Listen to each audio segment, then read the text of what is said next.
She stepped barefoot onto a $200 million yacht, and within minutes, they mocked her linen dress, her simple shoes, her silence. What they didn't know? She didn't need their diamonds. She owned the fleet they were standing on. Mira Weston was humiliated before the world's elite at the grand christening of the Ocean Warden superyacht. Mocked, ridiculed, and discarded as nobody, she said nothing. But when the ceremony revealed the true owner of the fleet and Mira's unstoppable power, the very people who laughed at her watched their empires crumble. This is the breathtaking true story of how dignity, resilience, and quiet strength can rewrite legacies, protect oceans, and silence arrogance forever. Now, before we dive deeper, please subscribe to our channel. We share powerful, meaningful stories like this every day. And drop a comment below to let us know where you're watching from. Thank you so much, and now, let's get back to the story. You're blocking the view, sweetheart. The champagne's that way. The words slithered past coral-painted lips, loud enough to hush nearby conversations. Mira Weston froze. She had just stepped onto the most opulent deck in the world, and already the atmosphere cut like frost. Her sandals tapped lightly on polished teak wood, each step a quiet declaration of grace, until the laughter began. A manicured hand waved a diamond-studded flute in her direction. Seriously? Where's your badge? You with the catering crew or something? Mira turned her head slowly, her hazel eyes steady beneath the strands of chestnut hair gently swept by the coastal breeze. She didn't reply. She didn't have to. The silence only fed their amusement. She had barely stepped foot on the Ocean Warden, the 300-foot flagship yacht of the Weston Global Marine Fleet, before becoming the center of cruel, condescending mockery. The vessel, moored on the shimmering private docks of Valmer Isle, was the scene of the most exclusive christening ceremony of the decade. Billionaires, royalty, moguls, heirs, and heiresses filled the deck like swans in silk. The Ocean Warden, valued at over $210 million, gleamed under the afternoon sun, its titanium hull catching the light like a blade unsheathed. Mira's entrance, however, was the only thing out of place. She wore no tiara, no glittering diamonds dangled from her neck, no designer heels or couture embroidery, just a handcrafted linen dress, soft leather flats, and a tie made from dyed sea hemp. Her hair was tied loosely to the side with a dried sprig of lavender, an accessory worth nothing, but meaning everything. To them, she looked like a misstep, a glitch in the gilded matrix of wealth. From the stern, a small group of women in towering heels and gowns worth more than most homes leaned against the railings with disdain sharpened into daggers. "I thought there was a dress code," one whispered. Another giggled. "There is, for guests." Their laughter spilled into the air like cheap perfume. Across the deck, phones subtly rose to capture the moment, fingers flying over screens as hashtags bloomed like weeds in a garden. Who let her in? Island imposter, yacht fail. From a nearby lounge chair, Prince Zahir Rahmani, heir to a Gulf shipping dynasty and renowned for both his wealth and vanity, swirled golden whiskey in a crystal tumbler. He leaned forward just enough to be heard. "That dress," he mused, "looks like it's made from washed-up sails." His entourage erupted into laughter, perfectly timed and painfully rehearsed. Mira's fingers adjusted the edge of her hemp tie. She didn't flinch. But in a modest home on the northern cliffs of Cornwall, a woman's hands trembled over a live stream feed. Dr. Elaine Weston, former botanist and single mother, had chosen to watch from afar. Her weathered fingers clutched a pendant carved from driftwood, her heart aching with every insult hurled at the daughter she had raised to value character above couture. The camera captured Mira's every move, her slow walk across the deck, her quiet gaze meeting sneers and scoffs, her silence, dignified and devastating. One guest, Chloe Denard, banking heiress and media darling, stepped forward dramatically. Her sapphire tiara shimmered in the sun as she raised an empty glass. "Here," she said with sugar-coated venom, "since you're clearly serving, be useful." Gasps fluttered through the crowd like startled birds. Mira took the flute, not out of obedience, but choice. She turned, poured herself champagne from a tray, and took a slow, deliberate sip. Her silence echoed louder than their laughter. But the spectacle was far from over. Whispers coiled around her like sea mist. "She's a gatecrasher." Some low-level staffer who snuck on. "Look at her shoes. What is that? Calf leather from a thrift store?" The staff, who should have known better, joined the mockery. A steward, uniform crisp and badge gleaming, gestured toward the technician's dock with a smirk. "Miss, deliveries go that way. You may want to double-check where you're headed." Phones buzzed again. The hashtag #WrongDockGirl climbed into trending territory among the yacht's private social circle. Comments exploded. "Lost laundry girl? Did someone bet she'd make it 5 minutes before getting kicked off? She probably rode in." Every insult became a pebble in a landslide of ridicule. But Mira didn't move.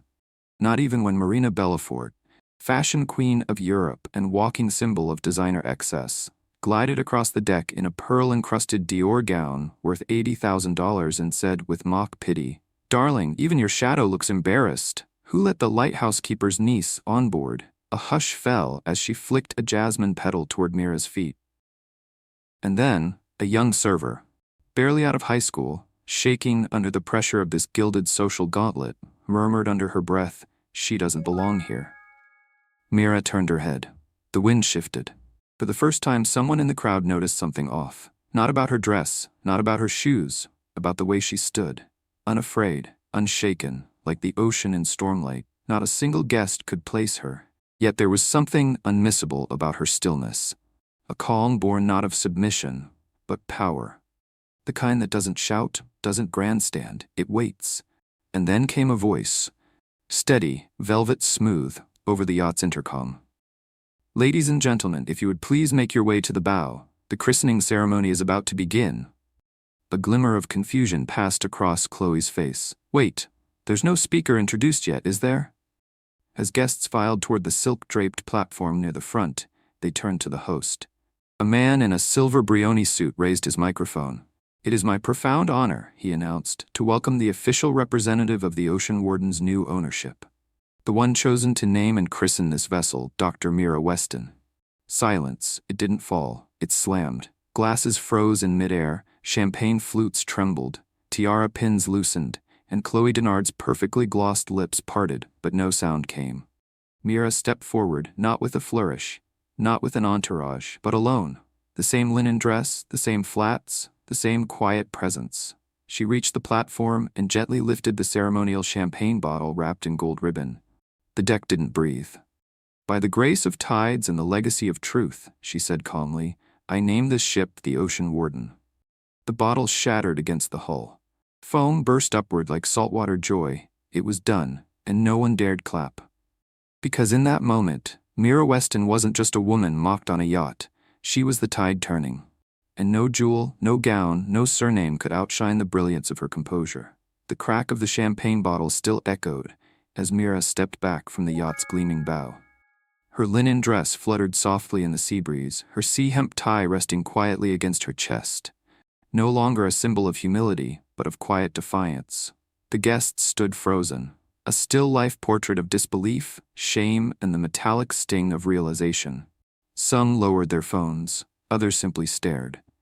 But before anyone could break the silence, a new sound carved through the air. Whump. Whump, whump. A shadow danced across the deck, slicing through the ocean light like a blade. Heads turned, eyes widened. A sleek black helicopter emerged from behind the cliff face of Valmare Isle, its blades thundering above the marina. The wind picked up sharply, sending silks and designer scarves flapping like frightened birds. Someone gasped. "No," Chloe Denard muttered, mascara smudged from the heat, her voice barely audible. That's the Weston crest."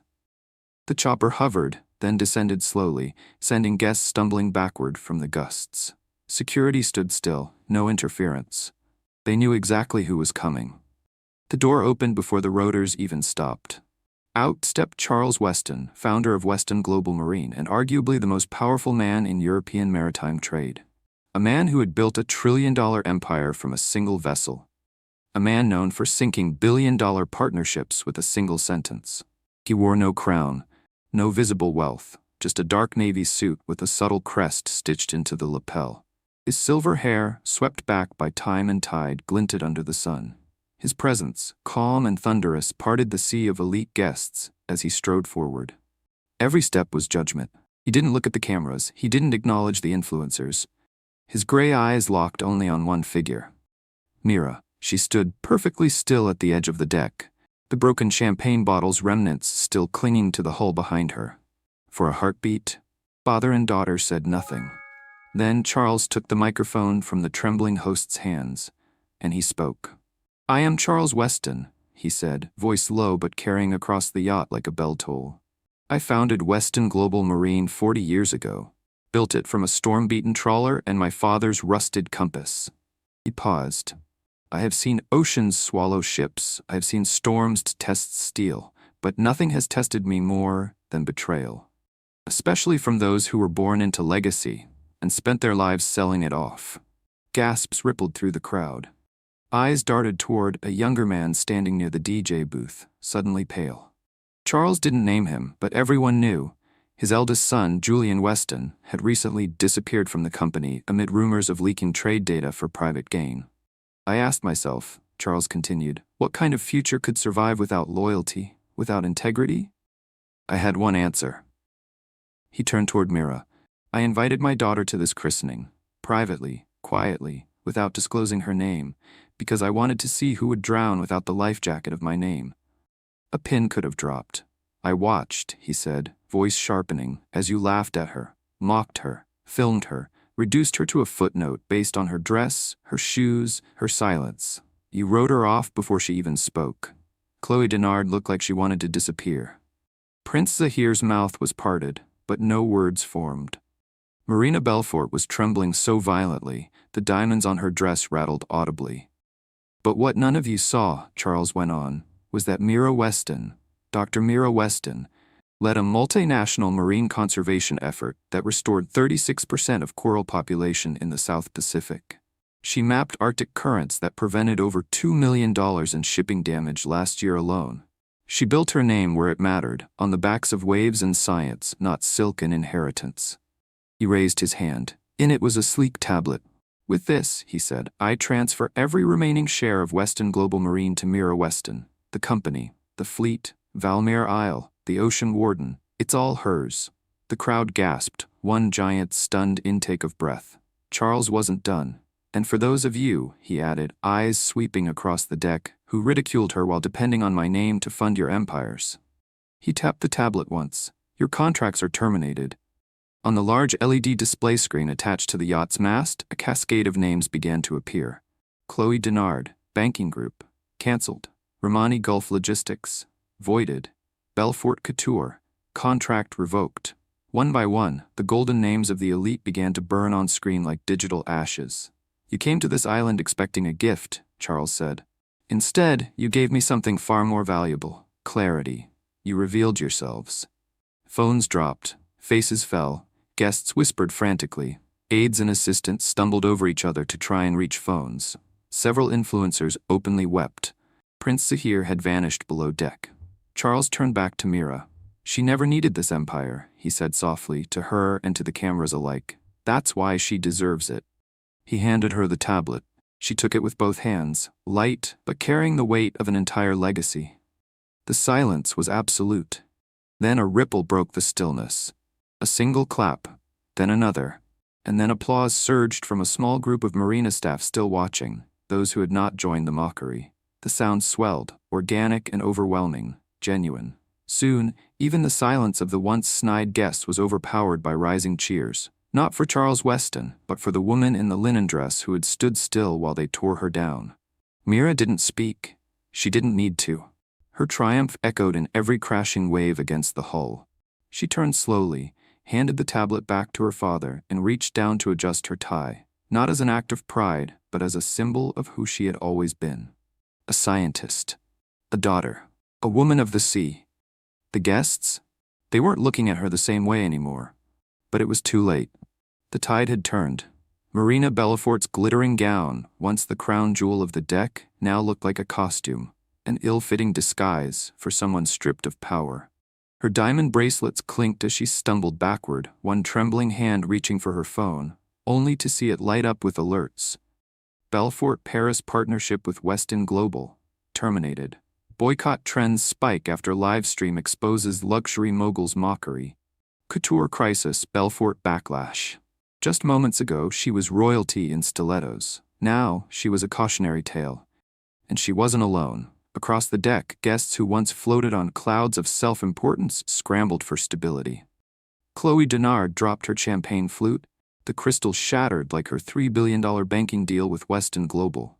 She bent to pick it up with shaking hands, but her mother stormed across the deck, grabbing her by the arm. A slap cracked through the stunned silence and echoed against the hull.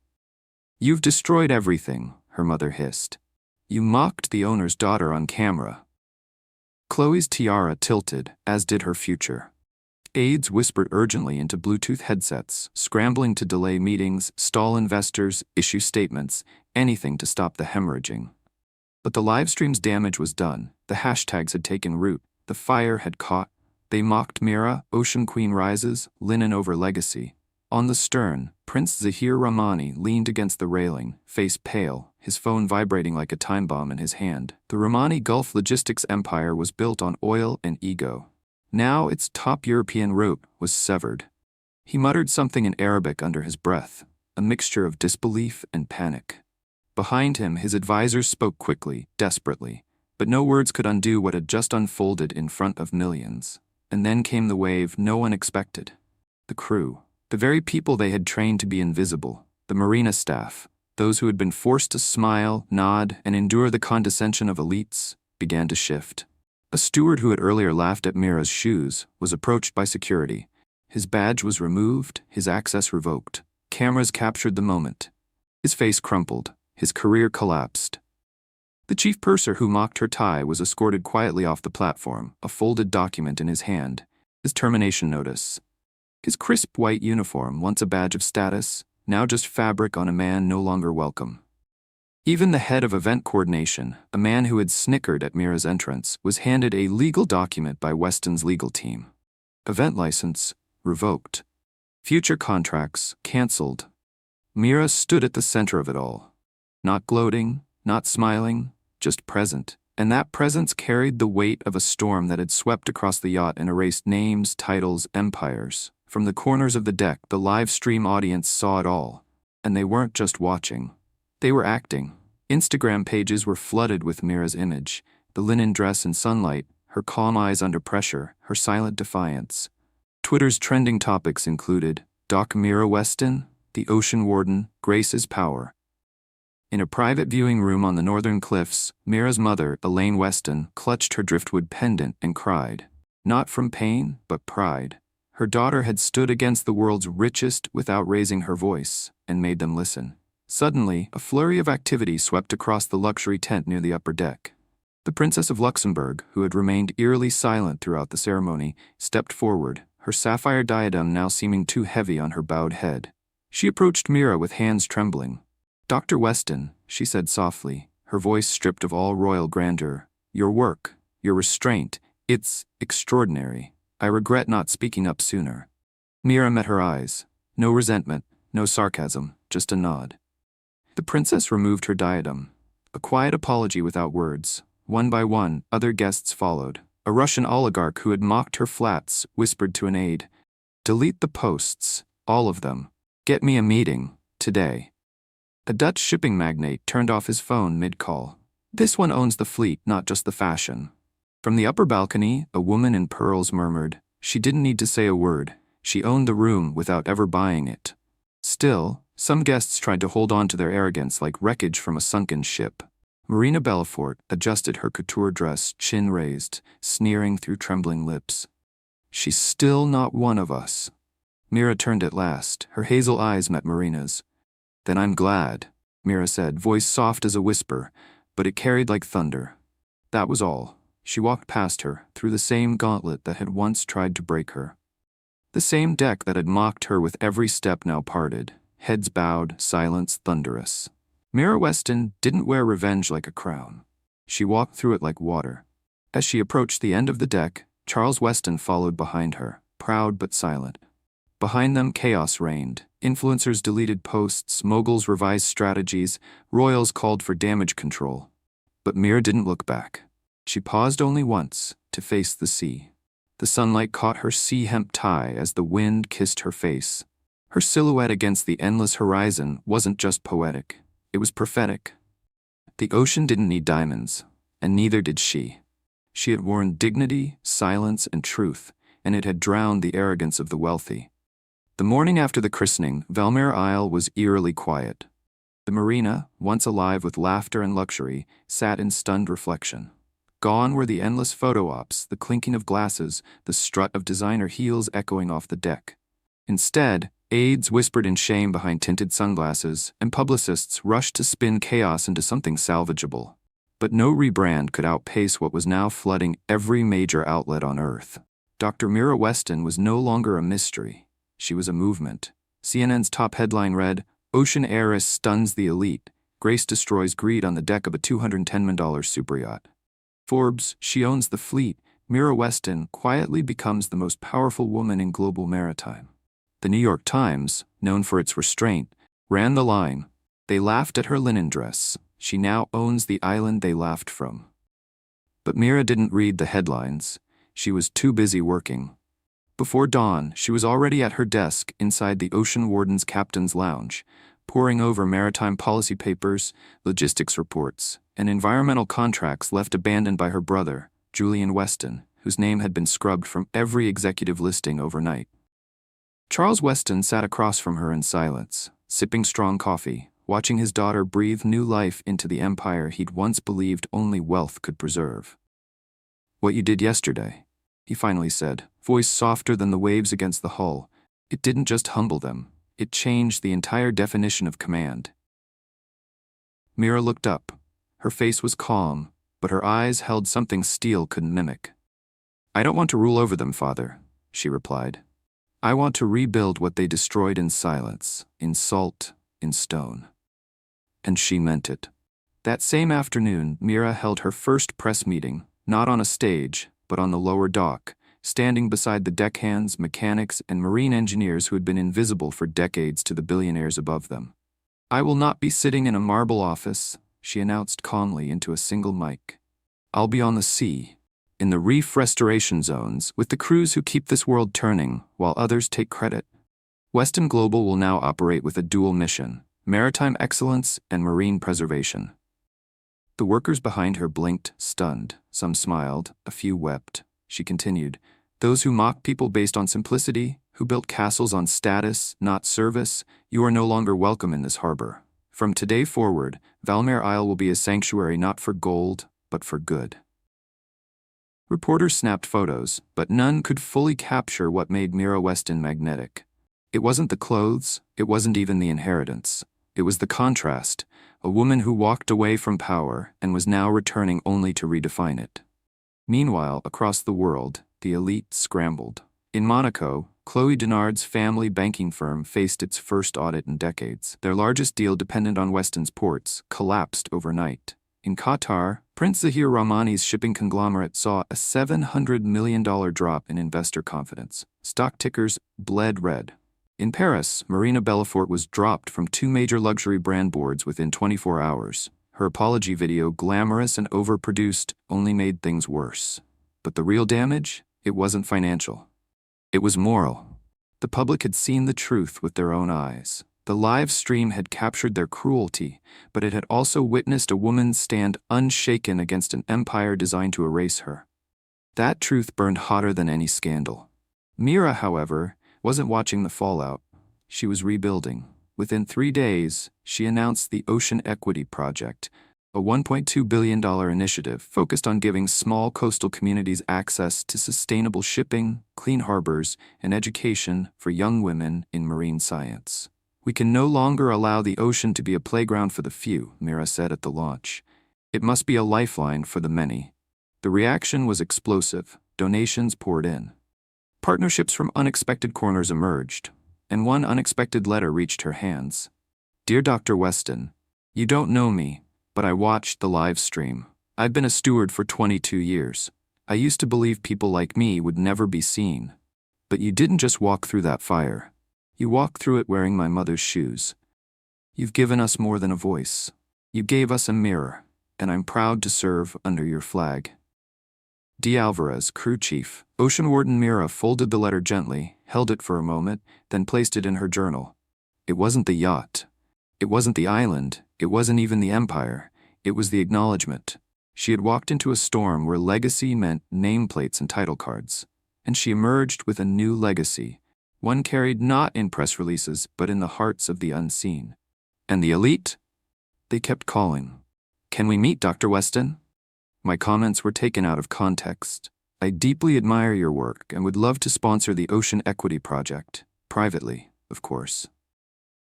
Her assistant filtered the messages, most of which Mira never responded to. The calls of apology couldn't rewrite silence, and silence was what most of them had chosen when the tide was high in their favor. In one moment she had been that girl in linen. In the next, the most respected name in maritime diplomacy. She hadn't spoken loudly. She hadn't lashed out.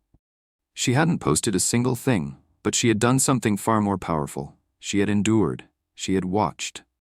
And when the time came, she revealed. The salty wind wrapped around Mira like an old friend as she stood aboard the Sapphire Current, a refitted research vessel now flying the new Ocean Equity Project flag. The ship was modest by Weston standards, no polished lounges, no marble staircases, but it gleamed with purpose. This wasn't a yacht for parties. It was a ship for healing.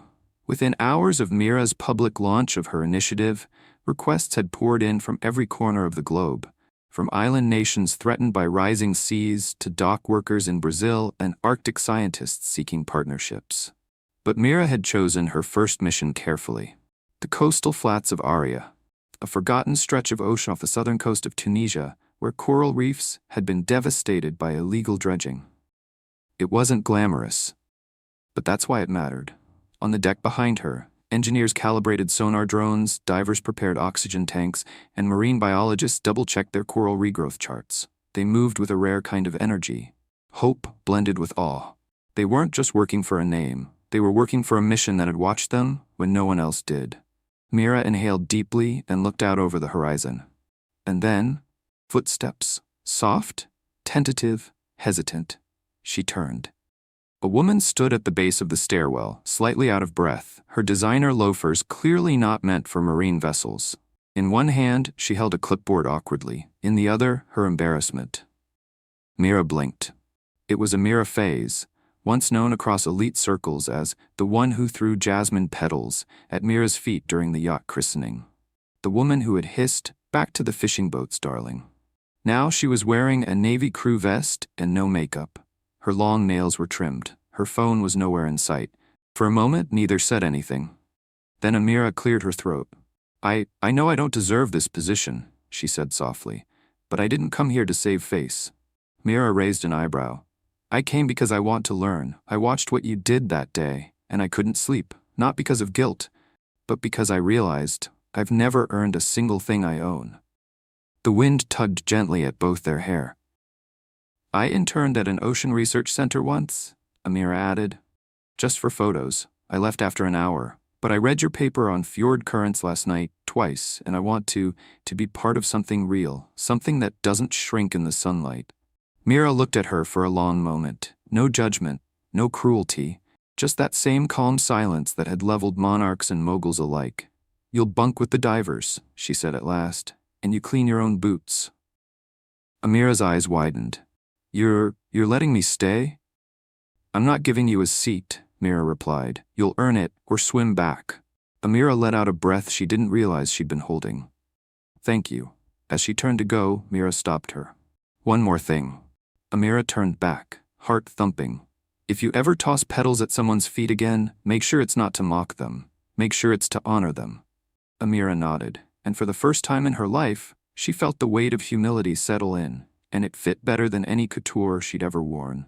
By midday, the Sapphire Current had reached its destination. The sonar revealed heartbreaking devastation. Whole sections of coral beds turned to skeletal remains. Fish migration patterns disrupted. Water temperatures unstable. But Mira didn't flinch. She rolled up her sleeves, tied her sea hemp band tighter, and dove in, literally. With her team of divers, she descended into the depths and began documenting regrowth potential. Her movements underwater were steady and precise, the result of years spent mapping reefs long before the world knew her name. Amira watched from above, stunned, not just by Mira's expertise, but by her grace under pressure, her ability to command without raising her voice, and her refusal to ever wear her power like armor. It was raw. It was real, and it was revolutionary. By nightfall, the crew gathered around a small, portable projector, viewing Mira's compiled notes from the dive. She pointed out zones of viable regrowth, the impact of sediment drift, and her plan for artificial reef anchors, designed not in laboratories but inspired by natural coastal patterns. The deck fell silent in awe. Mira sat beside a marine technician and whispered, "I had no idea science could feel like this, like poetry."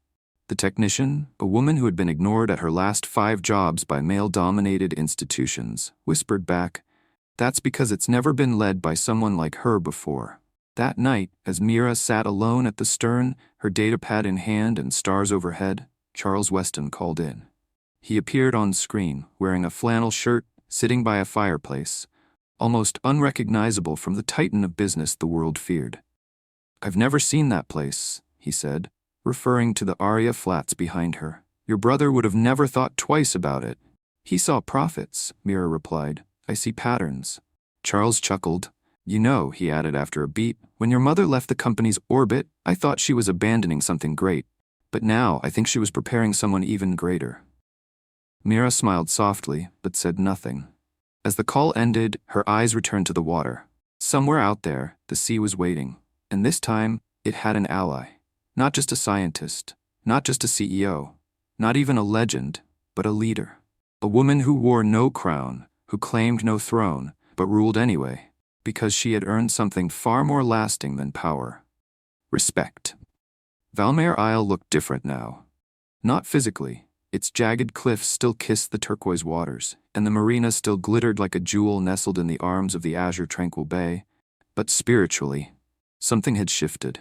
Gone were the fleets of mega yachts crowding the docks like boastful monuments. The air, once thick with perfume and performance, now tasted of renewal.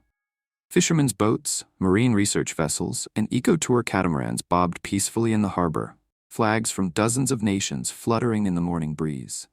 And at the heart of it all, preparing to walk into her first Global Ocean Equity Summit, was Mira Weston. Her tie, as always, was sea hemp. Her dress was slate gray cotton, hand-woven by a coastal women's collective in Ghana. The only thing adorning her neck was a silver pendant, a tiny spiral shell her mother had given her on her 21st birthday. The live stream audience, already in the millions, flooded with admiration as she stepped up to the platform built from sustainable driftwood. Cameras flashed. The world leaned in. She wasn't here to dazzle. She was here to change the tide. But as she passed the final checkpoint, a voice, soft, trembling, and unfamiliar, called out, "Dr. Weston? Please, just a moment." Mira turned slowly. A young man, no older than 30, stood just beyond the coral fence, gripping a press badge that now seemed to burn in his fingers. His name tag read, "Liam Theroux, Global Marina Digest." Her eyes flickered. She remembered him. He was the one who had published the very first anonymous quotes from the yacht christening. The one who described her dress as maritime minimalism gone wrong. The one who let the words "dock workers +1" headline the first viral thread. "I expected you to be gone," Mira said, her voice calm, not unkind. "I was," he replied, his voice low, "until I wasn't." He reached into his satchel and pulled out a small leather-bound notebook. "I didn't come here to write a story," he said. "I came here to return one." Mira didn't speak, but her silence pulled the truth from him like the moon pulls the tides. "I was told what to write that day," Liam said. "I wasn't invited to observe, I was hired to spin." Her eyes narrowed slightly. He continued, shame thick in his voice. "There was a list, talking points, descriptors. I was told your name wasn't on the guest list, so I was free to write anything. The people funding the coverage wanted a fairy tale, and a villain in flats made the perfect footnote." He offered her the notebook. "I wrote everything. The truth, the pre-event emails, the bribes, even the edits they forced before the story went live. I walked away from 3 job offers after the fallout, and I've been trying to make this right ever since."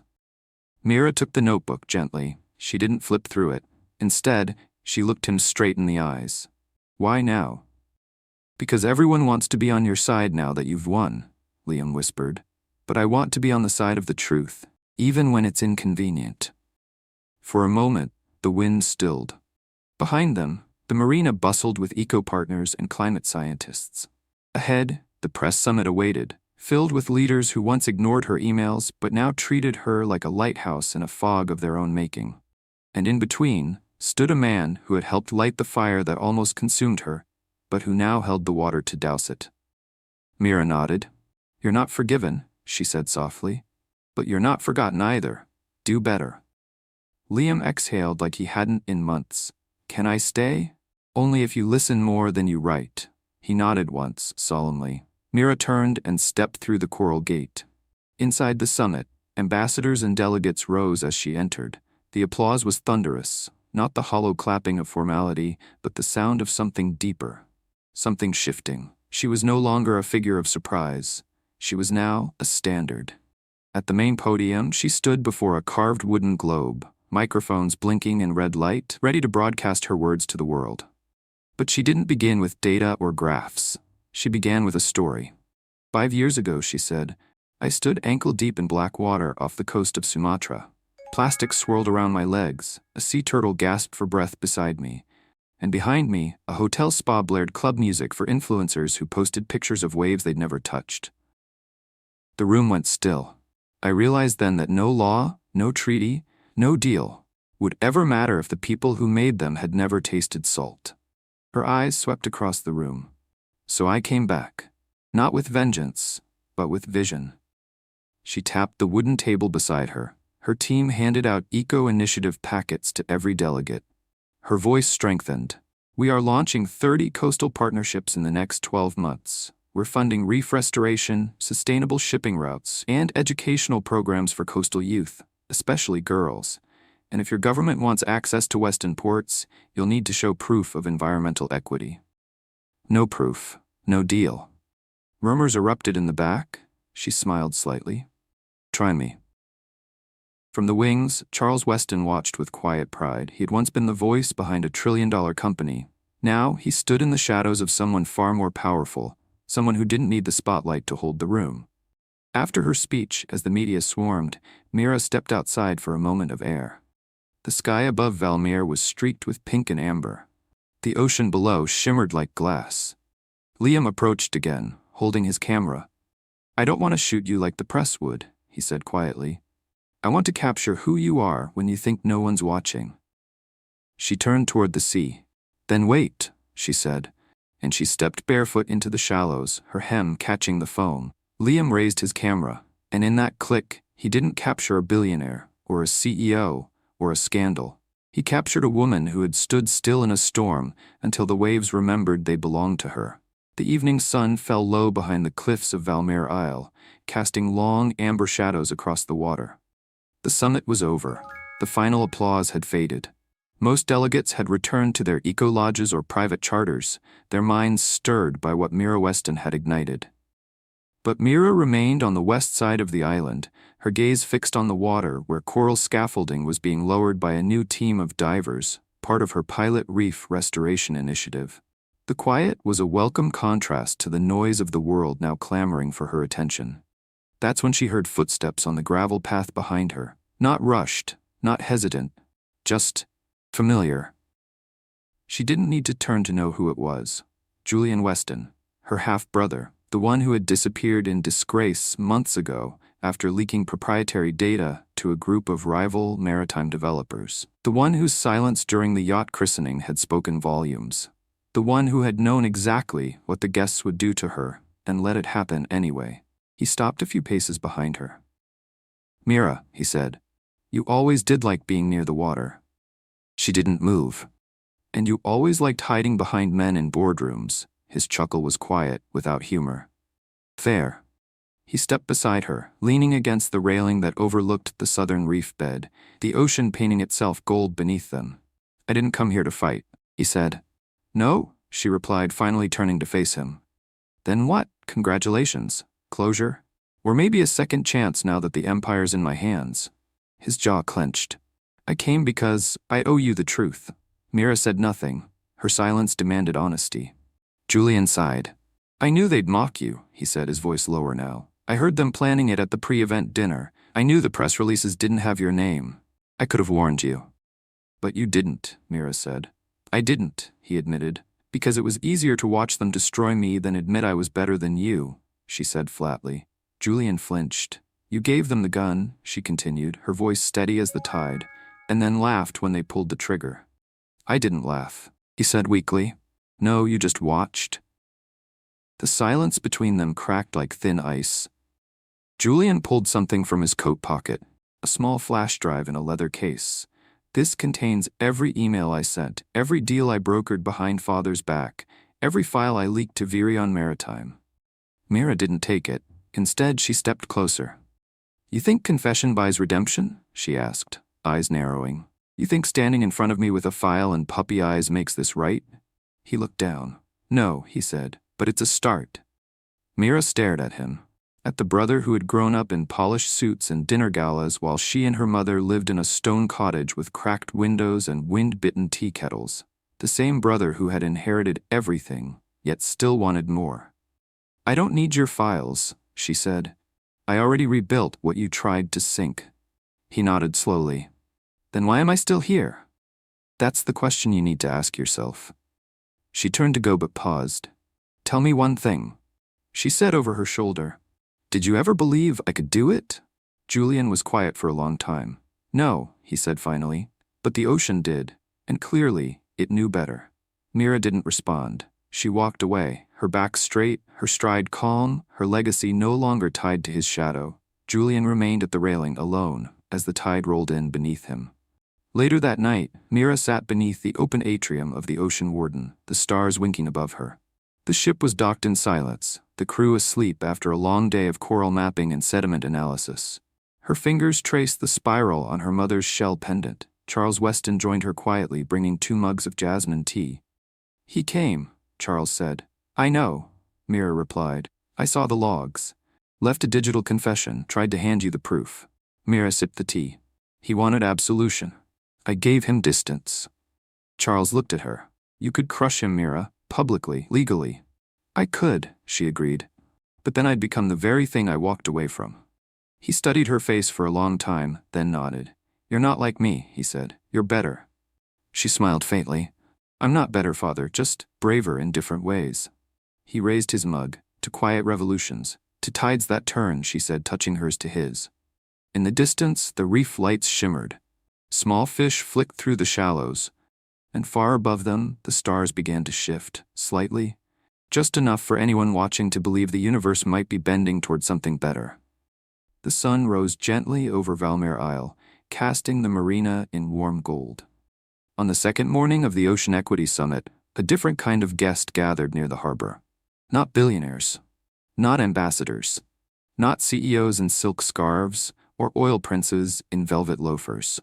But girls, 27 of them, aged 12 to 17, from the outer edges of the map, coastal villages in Indonesia, island communities in the Pacific, fishing towns in West Africa, coral shores in the Philippines. They wore no name tags. Their shoes were worn, their hair was tied in braids, scarves, or simply left to dance in the breeze. But their eyes were what caught the attention of every onlooker, full of fire, hope, and something ancient that refused to be drowned. They had come to see Mira Weston. She wasn't scheduled for another summit panel until late afternoon. But that didn't stop them. They waited patiently by the southern jetty, clutching weathered notebooks, photos of bleached reefs, sketches of sea turtles tangled in plastic nets. One carried a broken compass her grandfather had used as a fisherman before the tides turned. They weren't here to take selfies. They were here to learn. Word had spread through TikTok, WhatsApp groups, quiet corners of schools, and whispered stories shared beneath palm-thatched roofs. There's a woman who owns an empire and doesn't use it to crush people. She builds bridges with driftwood and data. She listens. A junior summit organizer found Mira mid-morning in the greenhouses on the hilltop, where she was cataloging native marine flora for reef reintroduction. There's a group waiting for you, she said. They're not VIPs, she paused. They're who you used to be. Mira wiped her hands, brushed the sea grit from her palms, and followed. When she stepped onto the path overlooking the jetty, the girls turned as one, their murmurs quieted. Phones lowered, notebooks opened. The smallest one stepped forward. She had salt-stiff braids and a shirt 3 sizes too big. Her name tag, handwritten in marker, said Lana, Kiribati. She looked up at Mira with steady eyes. Miss Weston, she said softly, Our villages are drowning. Mira knelt beside her. We know the reefs. We know the fish, but no one listens to us. No one lets us speak in the rooms where decisions are made. She swallowed hard. But you did. You stood there in a linen dress and didn't move even when they threw petals at you. We saw it. Mira's throat tightened.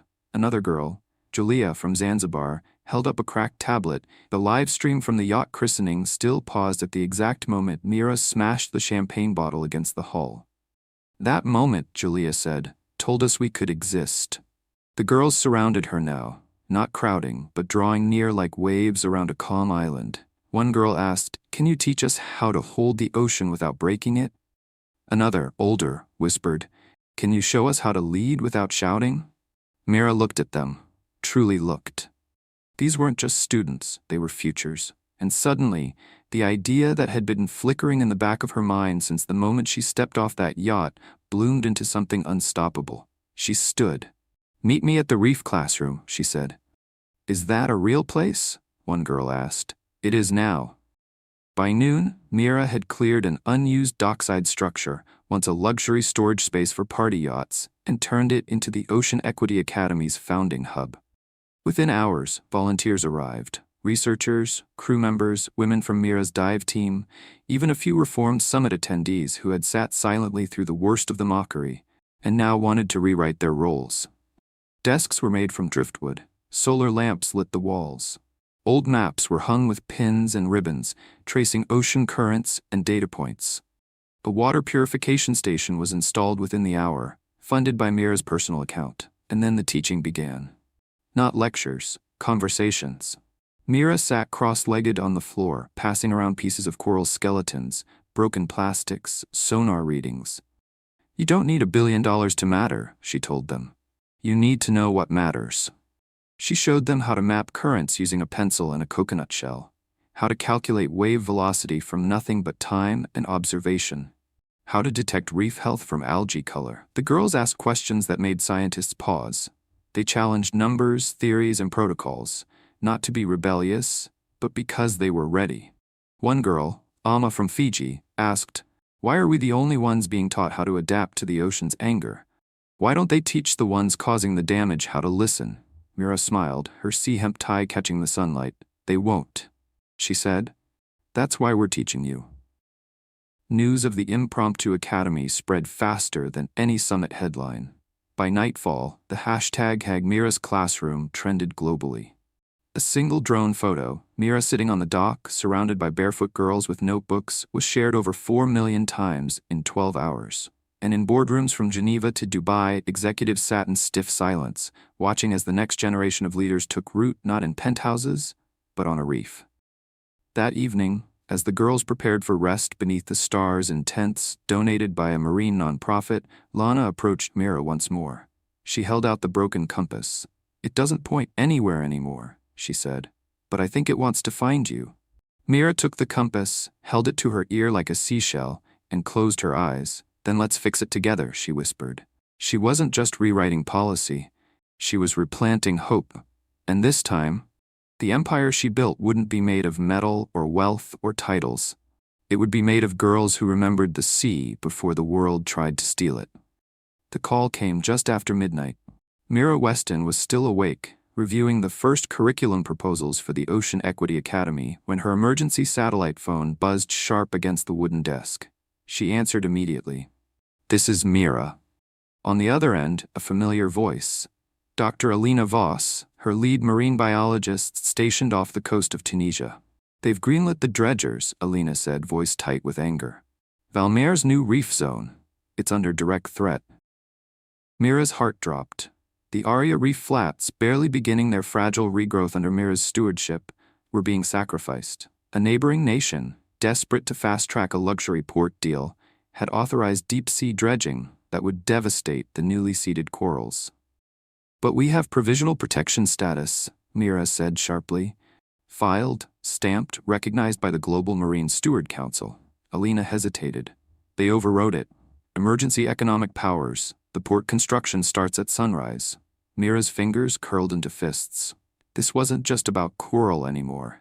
This was about everything. The island's reef wasn't a footnote. It was the proof that small change mattered. It was the foundation Mira had promised her students that action, not money, could save the oceans.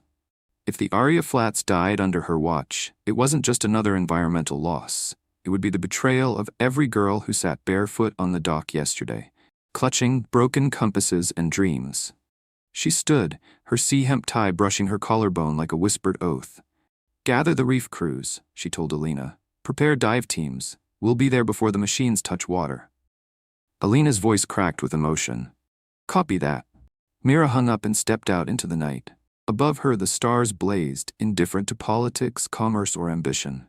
They lit a path that Mira would not, turn away from. By dawn, 2 boats pushed out from Valmere Isle, one carrying Mira and her dive team, the other carrying supplies, temporary reef barriers, underwater signage, drone camera buoys. News of the emergency had spread through private channels.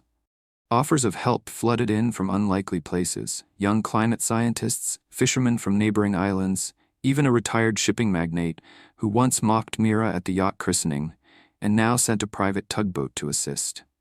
At 5:47 a.m., Mira's team reached the Aria Flats.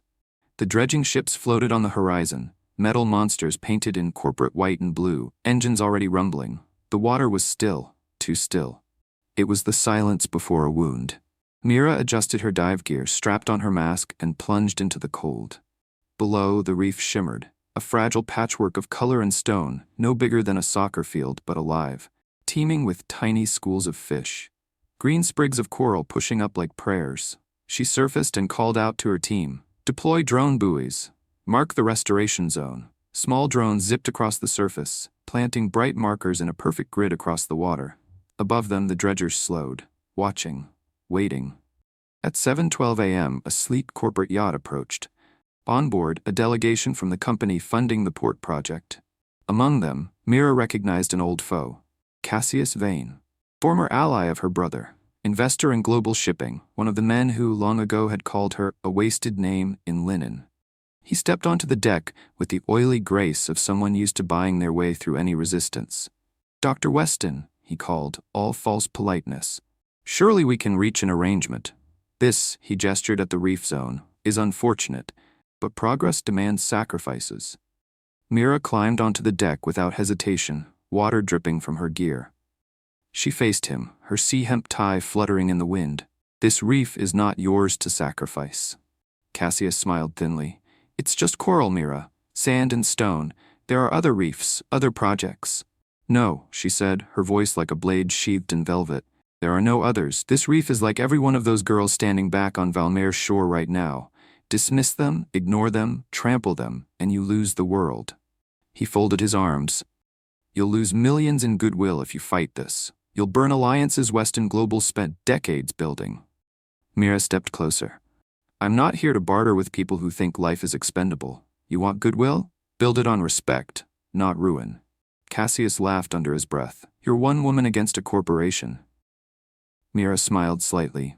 "No," she said. "I'm the tide." Word spread within hours. Photos of Mira standing on the reef zone, arms crossed, drones buzzing protectively around her, hit social media like a tidal wave. "Stand with Mira, protect Aria, tides of change." Eco-activists worldwide rallied. Marine scientists launched emergency petitions. Even celebrities who normally ignored ocean policy weighed in. The corporate yacht retreated to the horizon, pressured not by Mira's threats, but by the unstoppable flood of public outrage she had unleashed. By nightfall, the dredgers pulled back, their engines silenced. A spokesperson announced a temporary suspension pending environmental review. Temporary. Mira knew it was not the end, but it was enough. For now. Back on Valmere Isle, as Mira walked up the coral path from the dock, she found the girls waiting. They ran to her, not with cameras, but with arms wide, clinging to her like the tide clings to the shore. "You stopped them," Lana cried. Mira knelt to meet her gaze. "No, we stopped them." Lana pointed at Mira's soaked tie. "You didn't bow." Mira smiled through exhaustion. "No, little one," she whispered. "When the tide tests you, you don't bow. You rise." The reef lights flickered to life behind them, and somewhere, deep beneath the waves, the ocean whispered back its thanks. A month later, the world no longer spoke of Mira Weston as simply a surprise heir or a viral sensation. She had become something far rarer. a movement. Across coastal nations, communities once ignored now saw hope unfurl like a tide. Small fishing villages, devastated reefs, neglected marine preserves. All were now woven into Mira's growing ocean equity project. Schools were founded, protected zones expanded. Global shipping alliances were rewritten under new ethical guidelines Mira herself authored by hand. But here, on Valmare Isle, something even deeper stirred. The girls of the Ocean Equity Academy trained daily, mapping currents, tagging fish migrations, learning not just marine science but leadership. Local islanders who once shuttled around billionaires now built solar water stations and taught navigation workshops to kids in flip-flops and sea-soaked braids. And Mira? She walked among them every morning, barefoot, her sea-hemp tie still her quiet crown. She never wore gold. She never sat in marble boardrooms. She built her empire in coral and conviction. Then one evening, as the sun sank into the azure tranquil bay, Mira was called to the refurbished community amphitheater, a semicircle of old stones and driftwood benches overlooking the harbor. She assumed it was another student presentation, perhaps a reef project or a graduation ceremony. Instead, she found the island's people waiting. The young, the old, divers, sailors, researchers, and even reformed guests from the summit. Lanterns bobbed gently in the breeze, lighting the faces of those who now lived and breathed her vision. At the center of the gathering stood Lana, holding something wrapped in linen. When Mira approached, Lana's voice rang clear across the water. "We once crowned people with jewels," Lana said, her eyes bright. "But we know better now." She unwrapped the linen. Inside was a necklace, woven from dried kelp strands, with a single centerpiece, a shell. The shell wasn't polished, it wasn't gold-plated. It was rugged, curved by the tides, beautiful because it had endured. Lana stepped forward, lifting the necklace high. "Mira Weston," she said, her voice trembling with fierce pride. "You don't rule us. You guard us. You don't conquer the ocean. You listen to it." The girls and villagers echoed as one, their voices carrying into the evening air. "Guardian of the tides." Mira blinked, stunned. This wasn't a coronation. This was a covenant, a pact between herself and the sea, and the countless lives depending on it. With reverent hands, Lana placed the kelp shell necklace around Mira's neck. It felt heavier than any tiara.